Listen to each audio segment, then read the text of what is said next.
Steve Nadjar.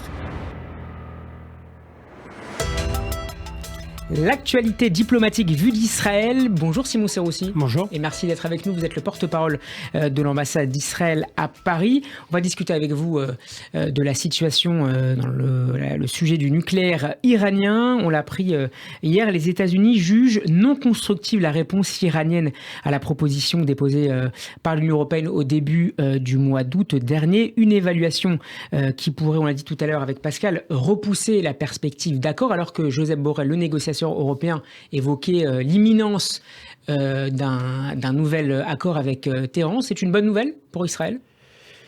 Écoutez, nous sommes très inquiets.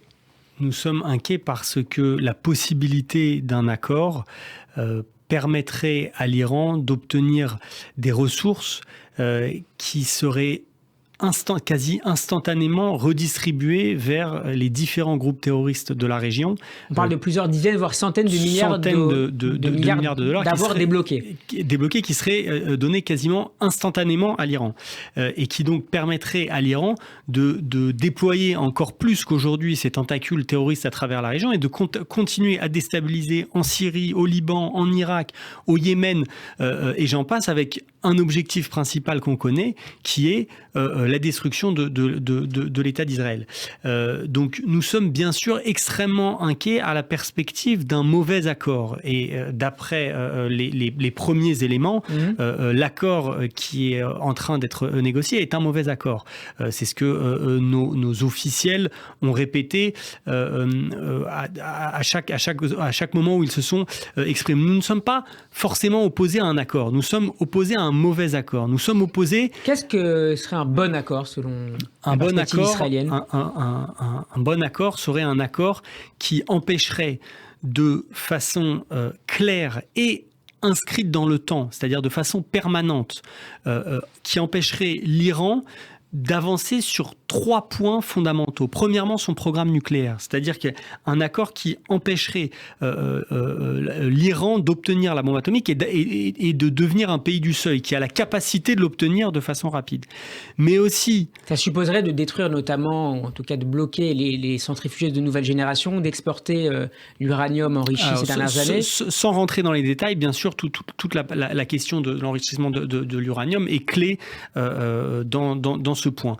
Mais aussi tout ce qui est les missiles balistiques, qui est un point très important du programme iranien, qui sont du programme conventionnel iranien. On ne parle pas de programme nucléaire, et qui est très avancé, et qui donne la capacité à l'Iran de délivrer une arme nucléaire potentielle ou autre à des milliers de kilomètres. Point qui ne faisait pas partie de l'accord de 2015. Voilà. Et le dernier aspect sur lequel nous voulons mettre l'accent et qui doit être pris en compte est l'activité déstabilisatrice et terroriste iranienne dans la région. Que ce soit au Yémen, que ce soit en Syrie, que ce soit le Hezbollah au Liban, que ce soit dans les territoires palestiniens, à Gaza, le djihad islamique, le Hamas, l'Iran investit des dizaines, des centaines de millions de dollars dans ces groupes terroristes, forment, arment des terroristes de la région afin de déstabiliser les pays sunnites modérés et Israël. Dès lors, le fait que les États-Unis ne retirent pas de leur liste noire des organisations terroristes les gardiens de la Révolution, l'armée idéologique de la République islamique, est une bonne nouvelle, va dans le bon sens ? Alors, c'est évidemment... Alors, je tiens à préciser que je ne peux pas rentrer dans les détails de l'accord et de ce qui est en train d'être négocié. Un accord, je le rappelle, et des négociations, je le rappelle, dans lesquelles Israël ne font pas partie.